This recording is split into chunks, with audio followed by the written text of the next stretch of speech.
So habang nag-aantay kami na dumaan ng Yati, so nag-isambay muna kami dito sa likod ng Badlads. So dito mayroon duyan. Umupo-upo muna ako habang nag-aantay kami na dumaan ng Yati kasi dito maganda ang viewing. So last day namin ngayon, so uuwi na kami ng Batangas. So yung aming Yati is dalawa yung nag-attend. So titingnan natin kung anong mga places ang makukuha nila.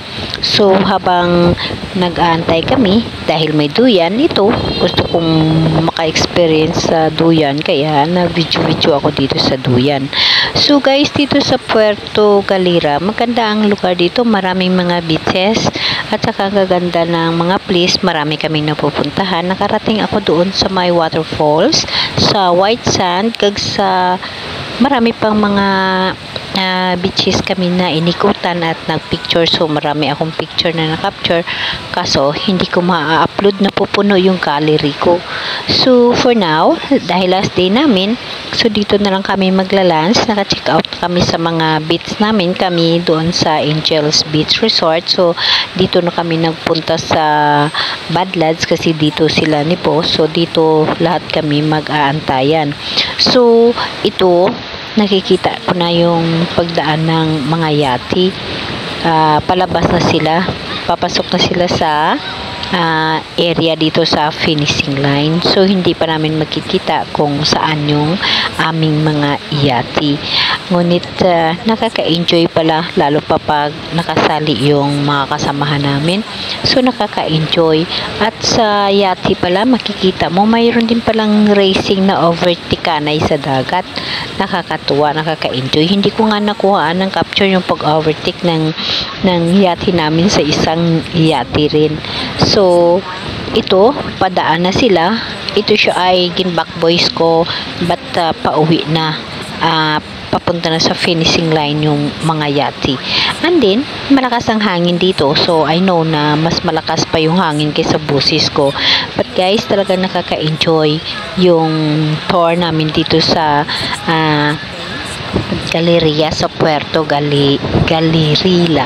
Alam nyo ba guys na Galleria ang tawag ko? Yung pala Galera, Puerto Galera. So ayun na guys, so ang dami-dami ng mga Yati. Yung first day nila, isa lang na Yati namin yung nasali kasi yung isa ay umurong dahil na walang hangin. Yung race na ito is hangin ang magdala, hindi sila pwede kumamit ng motor. So in the second day, dalawa na yung sumali, so hindi pa namin alam kung ano mga places ang kanilang nakuha. And this is the last day ngayon. So nakikita ko kanina is number 3 na yung isang Yati, and then yung isang Yati namin is nakikipag-agawan sa 4 and 5 dahil tatlo sila nagkasabayan. So malalaman natin yan mamaya pagtapos na yung kanilang race at magbigayan na ng awarding.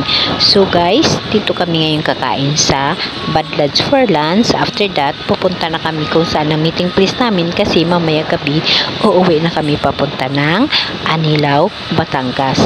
So happy ako guys sa tour namin dito, and then maraming salamat sa kay Boss, yung owner ng PYCS, kay Doc sa pagpasama dito sa amin, sa pagdala dito sa amin para makita naman namin kami ng mga staff, all out staff. Si boss namin, dinala niya kami dito. So maraming salamat sa PYCS.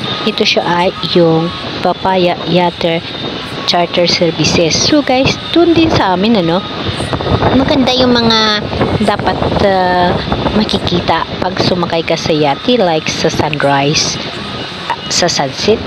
Kung sa sunrise naman, pwede naman kayo magpa-service kung saan yung mga beaches na mayroon na mga sunrise. Sa sunset, doon mismo sa amin is maganda ang sunset. Kung gusto nyo rin pumunta sa ibang lugar, pwede nyo ma-service yung aming Yati. So kung kailangan nyo mag-contact sa amin, nasa description ko mayroong mga contact number. Okay guys, thank you so much for watching.